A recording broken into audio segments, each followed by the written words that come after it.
So, back in the 2010s, one of the unicorns of gaming was VR. John Carmack was starting to work on it with this project known as Oculus, and it was kind of like, this is something that's going to be really rare for gamers to get. It's going to be only the most elite, avid PC gamers are going to be able to enjoy it, and supposedly he was working on trying to get Doom 3 to run in virtual reality. Fast forward a couple of years, and Oculus has now become one of the first headsets to come out. Facebook at the time bought it, now Meta. HTC Fine came out. Valve was working on one of theirs. And basically, VR, while cool, was something that only the most wealthy of PC gamers could enjoy. Enter 2016, the PlayStation VR1. This was kind of a game changer because it was one of the first times that non-PC gamers could kind of get into virtual reality without having to spend a fortune. Now, it still was like $400 at launch, but all you needed was a PlayStation 4. A lot of people had PlayStation 4s. With a lot of the PC VR headsets, you needed a beefy gaming rig to be able to run that. So not only did you have to be able to afford the headset that was expensive by itself, you had to be able to custom build a PC that could handle it. And custom built PCs, or just one straight off the factory floor, those are very expensive. You're looking at over $1,000 just to get started. When all is said and done, you're probably going to be spending $2,000 just to be able to play virtual reality. With the PlayStation VR, you just needed to, maybe $600, depending on if you found a good deal on both the console or the headset. And when PlayStation VR 1 came out in 2016, it was a bit messy, obviously. Most of the things that came out were experiences a lot of people considered broken or just made you sick right away.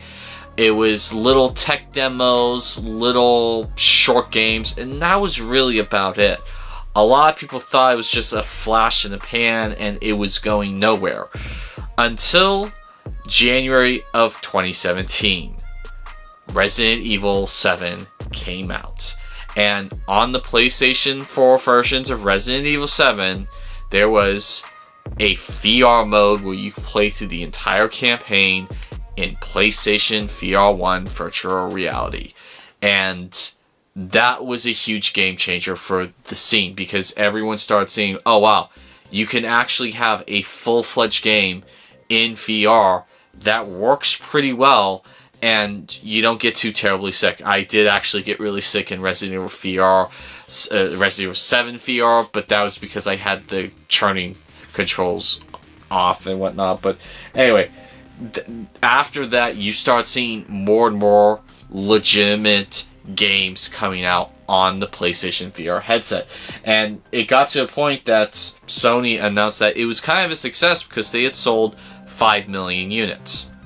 And while that doesn't sound great compared to like the PlayStation 2 or the PlayStation 1, it's a new technology that not everyone has adopted yet. And so they kind of saw that as a success, and they began working on the PlayStation VR2.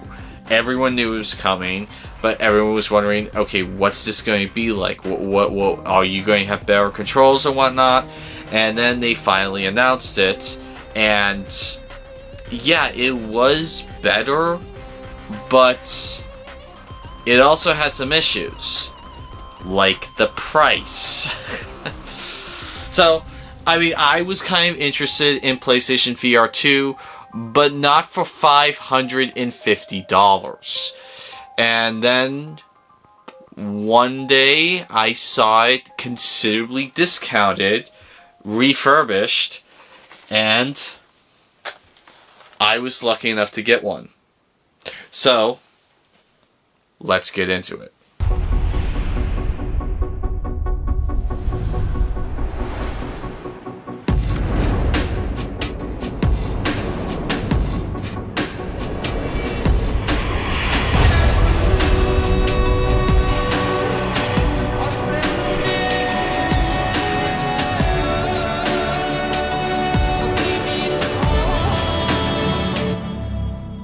So among the things I'm going to be talking about today, I'm going to be kind of comparing these two headsets together. Obviously one is superior, but it is kind of important to know what are the differences with these two headsets. Little quirks I like with the first one over the second one over the first one.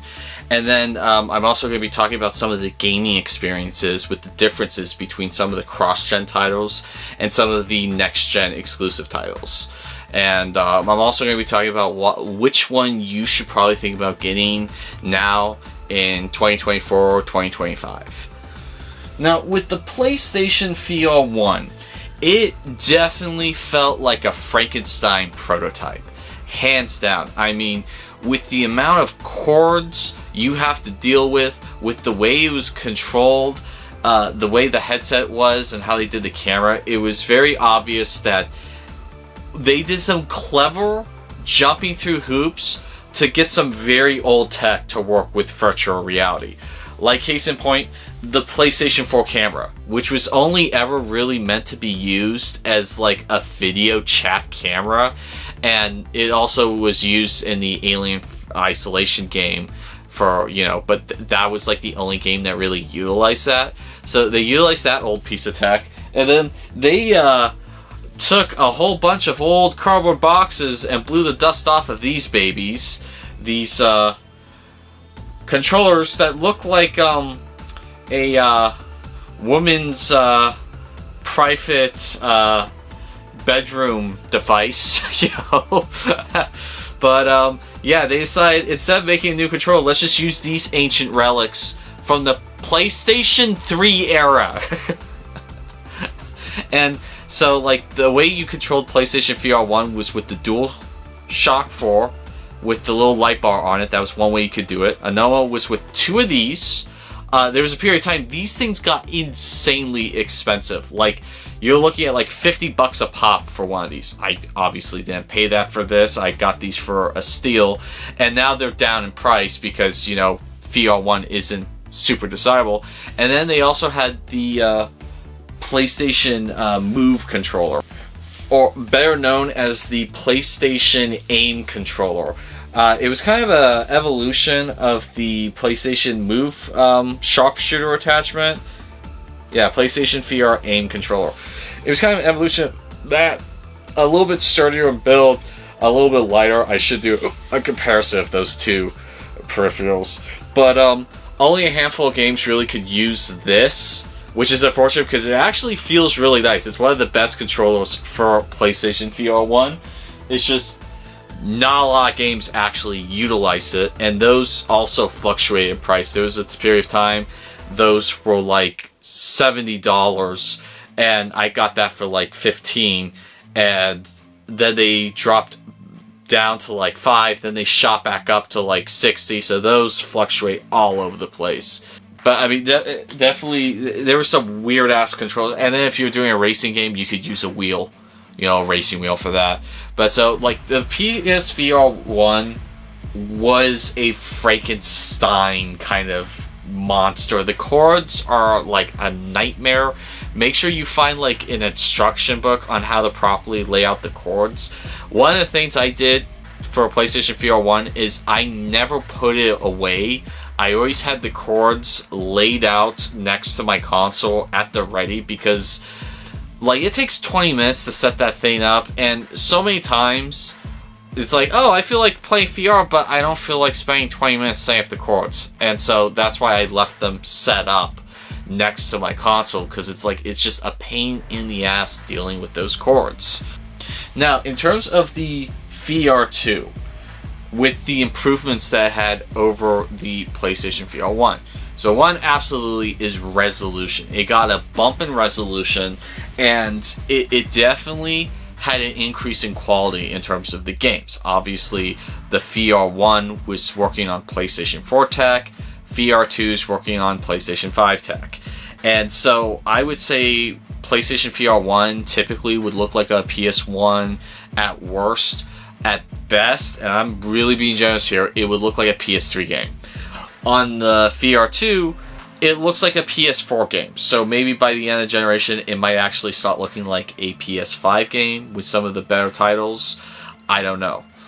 Now, one thing I did notice as an improvement, and honestly, if you don't really use the share button, it's not a huge deal for you, but if you're someone like me, you need to capture game footage for your reviews or whatnot, one of the issues with PlayStation VR1 is whenever you would double tap select on one of the controllers on the left side, that was supposed to be the share button to capture video, and it rarely works. Like, you have to hit it once, and then you have to do the double tap, and even then it doesn't quite work. Sometimes you have to hit it like 4 times, and you just wind up getting like 4 screenshots instead of video.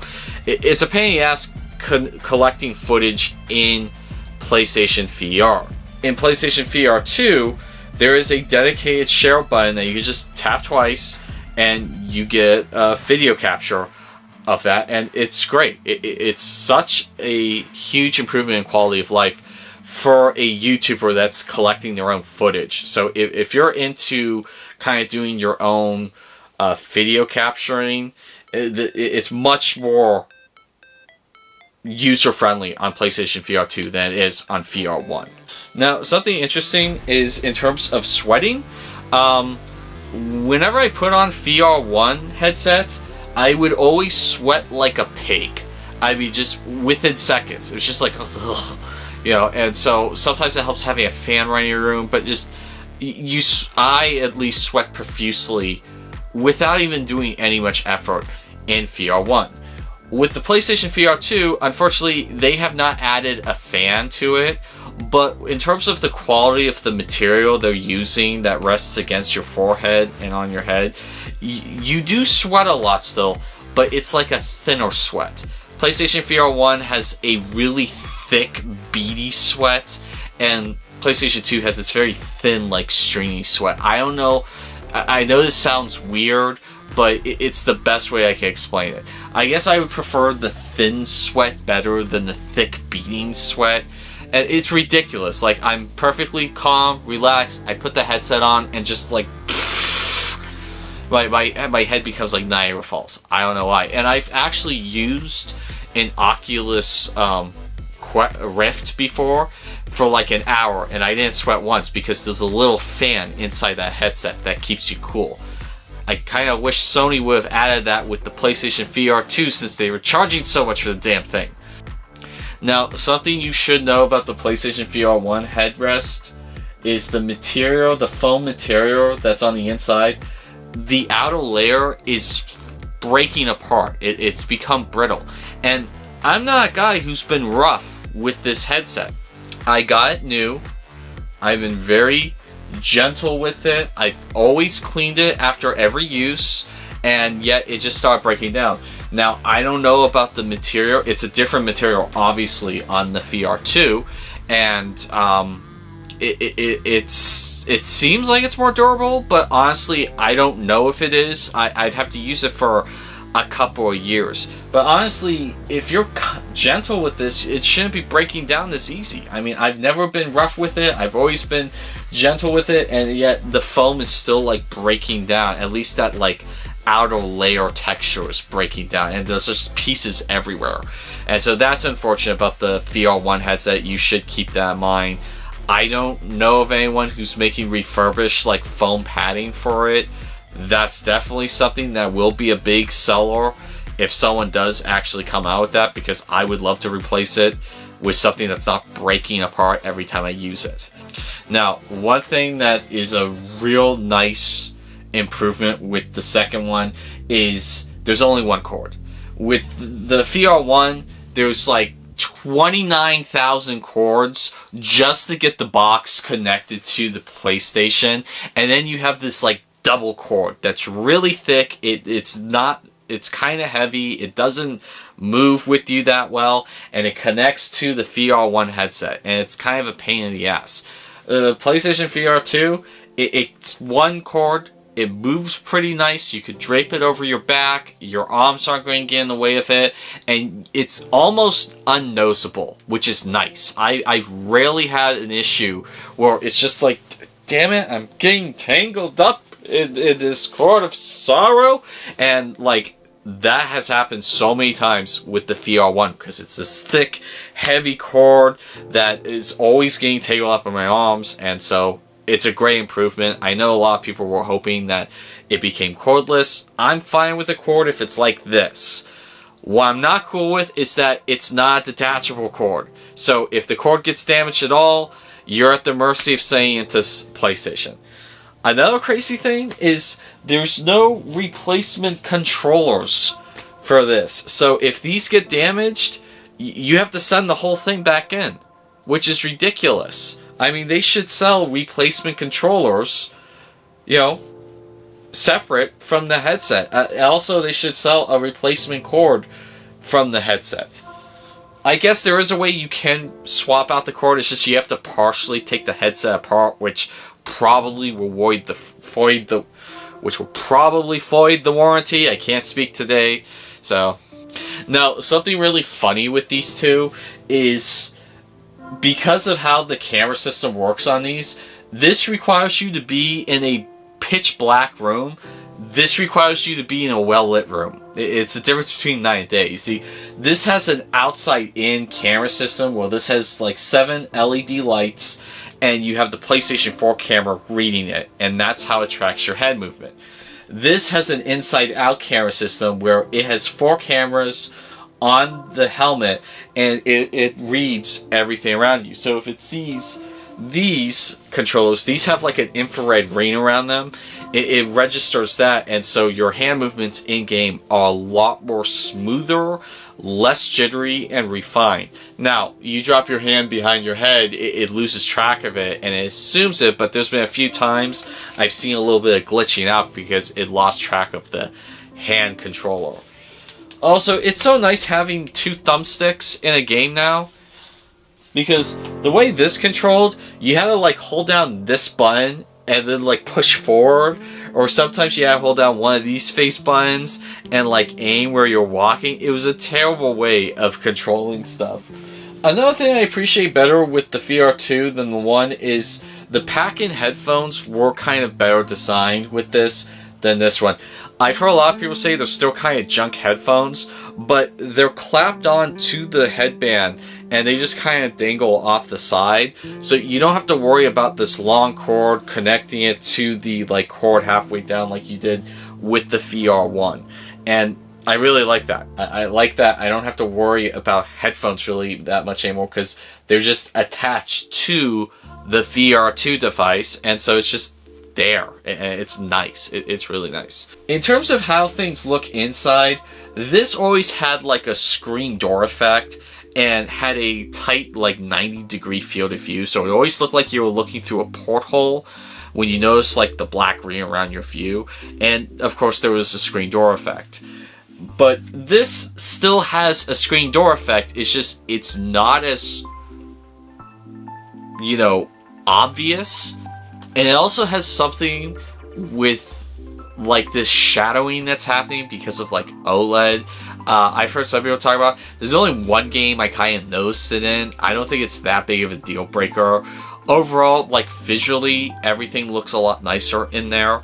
And I will say though, a downside to VR2 is on PlayStation 4, you can watch 3D movies in this headset without getting a 3D TV. That's really cool. You cannot do that with the VR2. And you cannot do that with the VR1 on a PlayStation 5 because they did not patch the PlayStation 5 to be able to play 3D movies. And I've heard they just need to do a patch, but like no one wants to support 3D anymore. So if you want to watch 3D movies, you gotta get a 3D TV or get a PS4 and then a PS1, and then you can do 3D movies. Now, when playing some games on here, there was a couple of cross-gen games that I had, and it was like, okay, I kind of want to see the difference between these two games. And like one of them was Pistol Whip, you know, the John Wick simulator. And if I'm being completely honest, there is like no difference between the two. Okay, obviously there's some improvements to like distance, field of view a little bit, but in terms of art style, in terms of textures, in terms of how you control it, there's no difference. It's like Pistol Whip is not going to be the system seller for the PlayStation VR2. Now, something that did get a huge improvement was Walking Dead Saints and Sinners, because the original VR1 game was considered like one of the best games to release on the platform PlayStation VR1. And when I got it, the controls were so cumbersome. It's like, man, this is really hard to get into. I mean, I love the mechanics, I love the graphics, I love, fighting zombies, but trying to move, strafe, and fight zombies at the same time was like a nightmare with these things. And I think you could only use these controls for Walking Dead Saints and Sinners. So when the PlayStation 5 re-release happened for VR2, and they finally released it for people who had the physical copy, I jumped in, and a world of difference. It doesn't look that much better, if I'm being completely honest. There's a improved field of view, because this only had like a 90 field of view, I guess, and this has like 110, so obviously it's not as, zeroed in. And like so it doesn't look that much better graphically, but control-wise, it's so much better. Another game that I looked at that was cross-gen was Gun Club VR. Now, I played the first Gun Club VR. I did an hour play of it back when I was still doing hour plays. I had the time to do hour plays. And I actually had a review already filmed and ready to go for Gun Club VR. And then the PlayStation 5 version came out. It's like, okay, I have to hold off because it's like a $10 update. And so playing the PlayStation VR2 version of Gun Club VR, it is a significant improvement, because one of the issues with the VR1 version is after a certain distance, things are way too blurry to see, and if you're shooting on the range, it's kind of hard to get an accurate shot on a bullseye at 100 yards.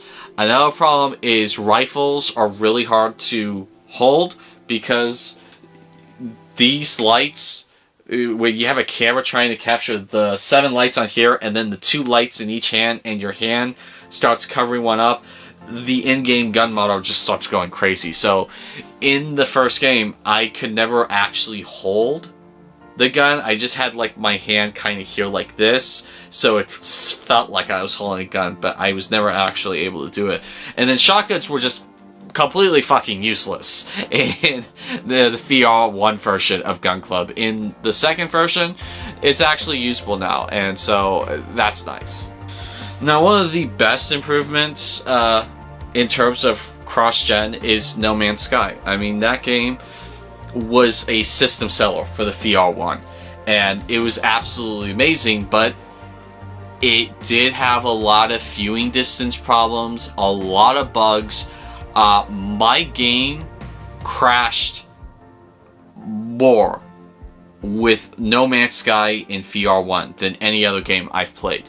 Like, I can't tell you how many times I'm playing it in VR1 on PlayStation 4 and PlayStation 5, and it just crashes. There's this weird thing where it like has a glitch where like the entire outer ring of your viewfinder in the headset just becomes like streaked and swirled, and it's a glitch in the game, and the only way to get out of it is to start the game over again. And so it's not ideal playing on this, but it is playable on VR1. It's one of the reasons why I got a VR1 headset, or it was for that and Iron Man VR. And so in VR2, the game is gorgeous. I mean, it's absolutely a stunner. It's definitely one of the must-buys if you do get a VR2 headset.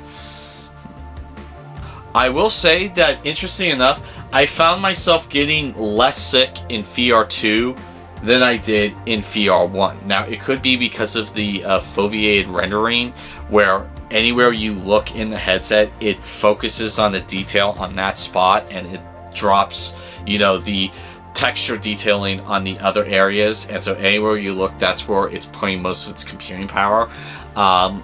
you don't notice it in the headset because you can't notice like something you're not looking at. Anywhere your pupil goes, that's what it's focusing on. Not every game does this, but some of the higher end games do this. And so maybe that's why I'm not getting sick, or maybe it's because I just have everything snap turn and I don't do anything smooth turning anymore. That greatly helped me a lot with my motion sickness when I just started doing snap turning with all my games. But then going into the exclusive stuff that's only available on VR2, there's this free roller coaster game where you can do like a roller coaster through a dinosaur park and a couple other things. And it's one of those games where it's free, but to fully unlock it, you have to pay like $7 a pack. It's kind of a cool experience to grab just to, you know, do a roller coaster in the safety of your own home. Now, I played the Star Wars demo, and it looked nice, and it was kind of fun playing the blasters, but I'm getting sick and tired of every Star Wars game just having you play as a smuggler. It's like, that game would have been perfect if I was a Mandalorian, and yet, it is still the only Mandalorian game out there is Boba Fett that came out on the PlayStation 2. And EA, Ubisoft, Star Wars, they refuse to make a Mandalorian game for some reason. I don't know why. But like, Star Wars Tales of Galaxy's Edge, that would have been a perfect game to have you play as a Mandalorian, put on the helmet in VR, and they squandered it. You're a smuggler.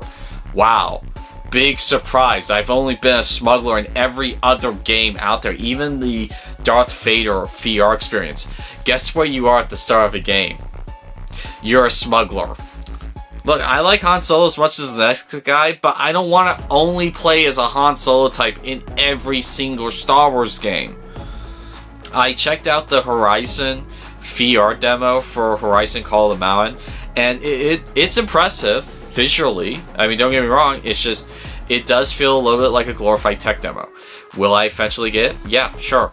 But I don't feel like paying $60 right now for it, especially since it's digital only. I have not been able to find a physical copy of that even online.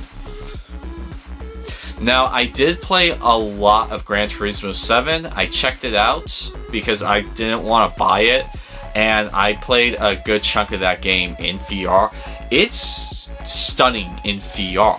Unfortunately, there's a lot of problems that prevent that from being a must-buy game because they do some really stupid decisions in that game.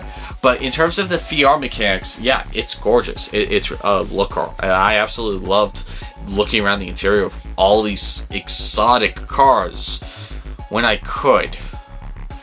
I'll eventually release the video on that, and you'll understand what I'm talking about. Now, two standouts that one could argue are system sellers for the PlayStation VR2 is Resident Evil 4 Remake and Resident Evil 8 Village in VR. I mean, those games are really impressive in virtual reality, and absolutely a lot of fun.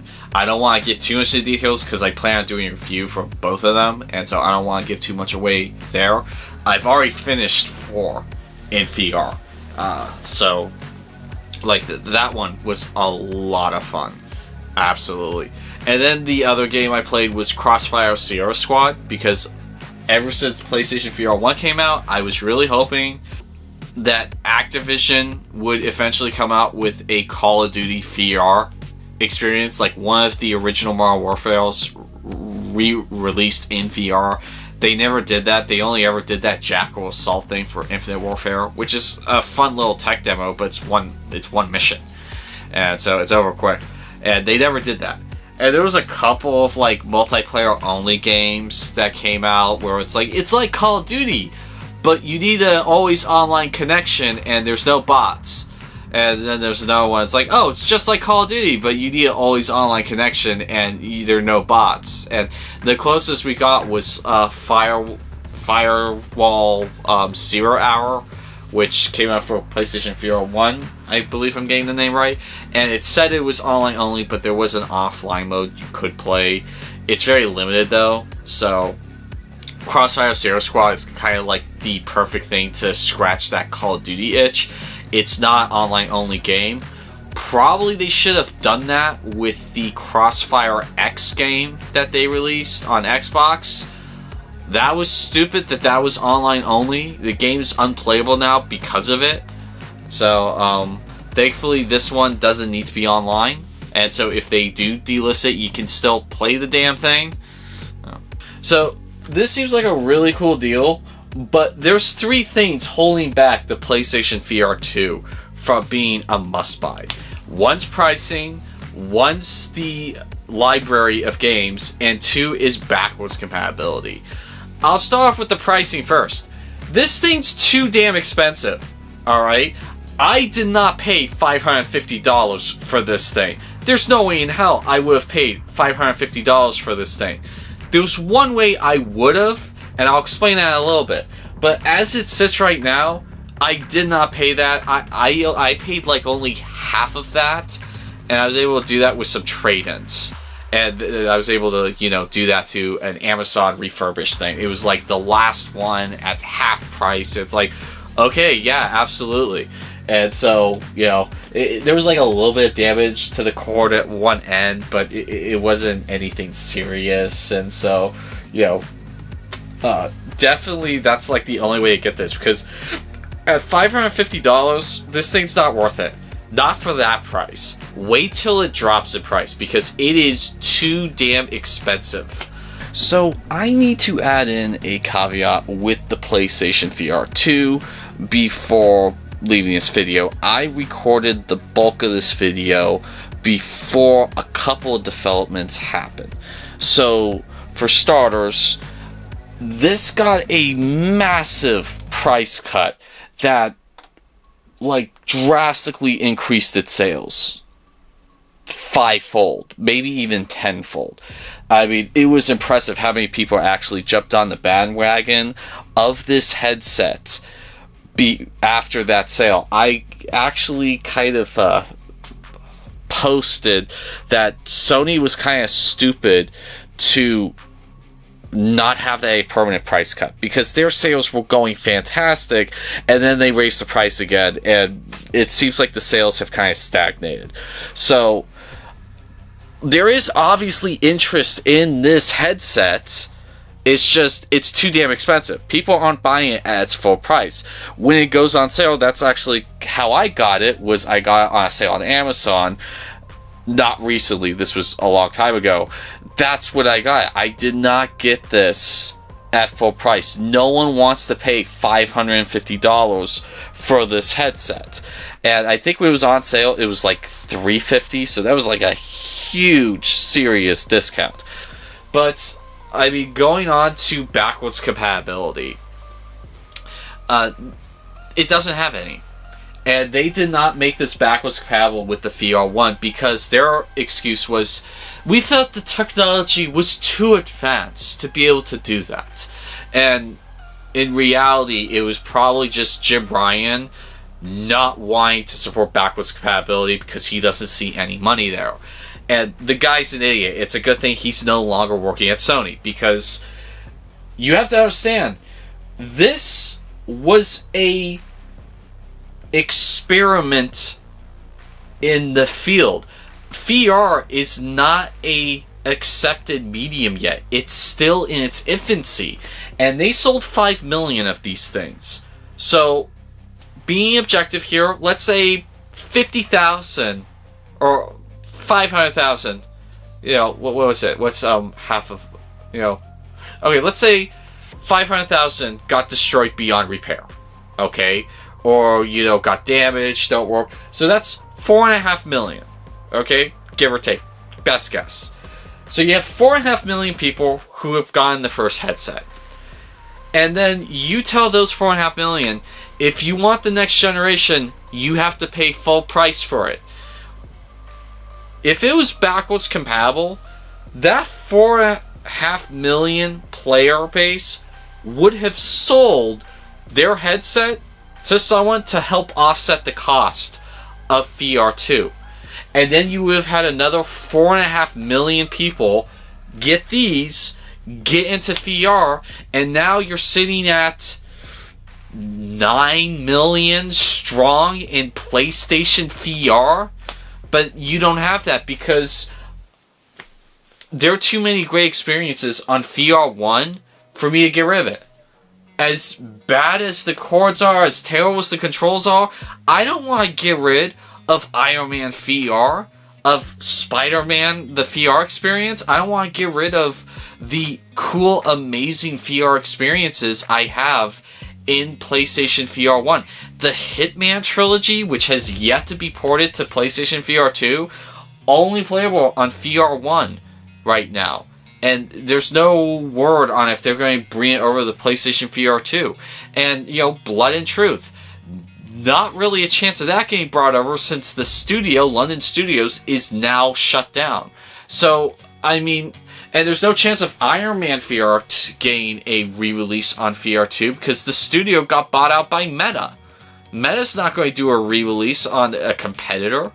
So it was one of the dumbest decisions for Sony to make this not backwards compatible, especially since the PlayStation 5 can fucking play PlayStation VR1. Look at it this way. You get an Xbox, alright? Or a PlayStation. Let's say you get a PlayStation 5. And it's backwards compatible with PlayStation 4. But if you want to play those PlayStation 4 games, you have to get an old CRT tube TV to be able to play it. You can't play it on HD TV. Why? Reasons. All they would have had done is add these 7 LED lights onto this headset and have a switch to flip them on off. And have the requirement you need to keep the original camera and controls. But you got backwards compatibility though. That would have saved them so much pain and grief. But no, they decided to screw the fan base that had these. And so now you have people with 2. I don't want 2 headsets. But I need to have 2 headsets if I want to play the new stuff on VR2. And plus, because these aren't backwards compatible, you have doubles of so many games. Like you have 2 Hitman games. That's 200 gigs right there. You have 2 No Man's Skies, 2 Pistol Whips. I'm really looking forward to deleting the cross-gen games that I have doubles of on this now, because now I don't need them anymore once I get the footage capture on them. It's going to free up so much space. A lot of frustration that could have been avoided, Sony, if you just made the damn thing backwards compatible. And then the other thing is the library of games on the VR2. There's a lot of really cool games on there right now. But 99% of them are third-party games that you can also get on the Meta Quest 3, on the Quest 2, on HTC 5, on Valve Index. Most of the cool games coming out on this are available on other headsets that have their own exclusives. The list of exclusives on this headset are pathetic. Like, the most exciting ones are the 2 Resident Evil games. And as cool as those are, I don't know if those are exactly system sellers. And so this desperately needs more exclusives to justify, you know, pulling the trigger on one. Because right now, you're better off getting a Meta Quest 3. It's a little bit cheaper and you got a lot more exclusives on there. So, I mean, Sony, this is like slowly becoming the next PlayStation Vita. And it sucks. Because I like the Vita, and Sony just stopped supporting it. And it feels like Sony is not supporting this headset anymore. I hope they prove me wrong. I really do. But it really feels bleak. Like, the only game I'm really looking forward to is Metro Exodus Awakening, which is going to be available on other platforms, and the Alien Rogue Incursion game that's also going to be available on other platforms. So, but yeah, there's great games coming out for this. They're all available on other platforms.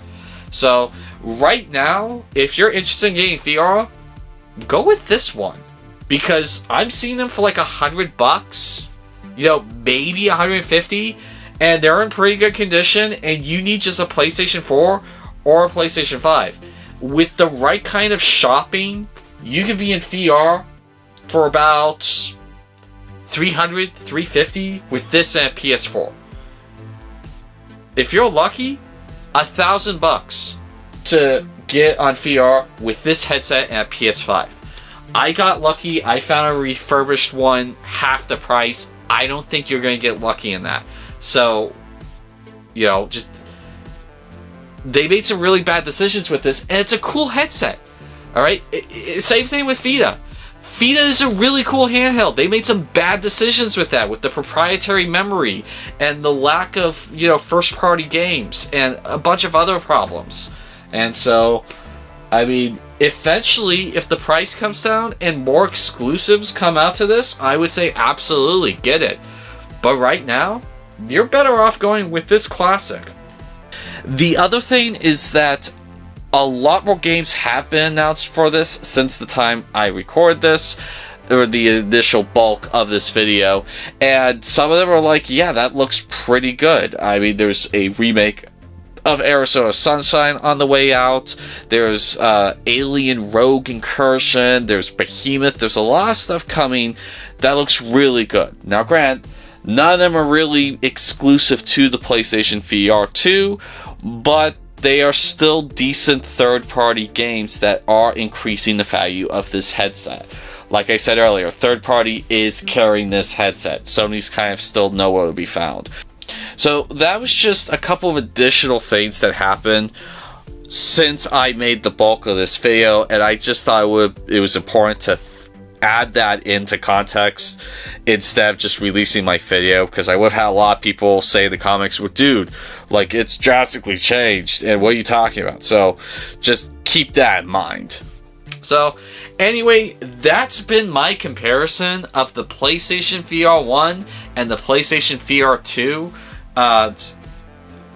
You know, it may seem like VR2 is better, but keep in mind, there are so many amazing experiences on the VR1 that are not coming to the VR2 that are just too good to pass up. Like swinging through New York City as Spider-Man, flying through the air as Iron Man, traveling the world as Agent 47. And some of the stuff available on PlayStation VR2 is available on VR1, like being John Wick, flying around the entire cosmos in No Man's Sky. So you're not losing too much by getting the first VR headset, because there's still some truly amazing experiences on this headset. And so anyway, that's been my comparison of the PlayStation VR1 and the PlayStation VR2. My name's Christopher Connell with 11 Hour Reviews, and that will be all for today.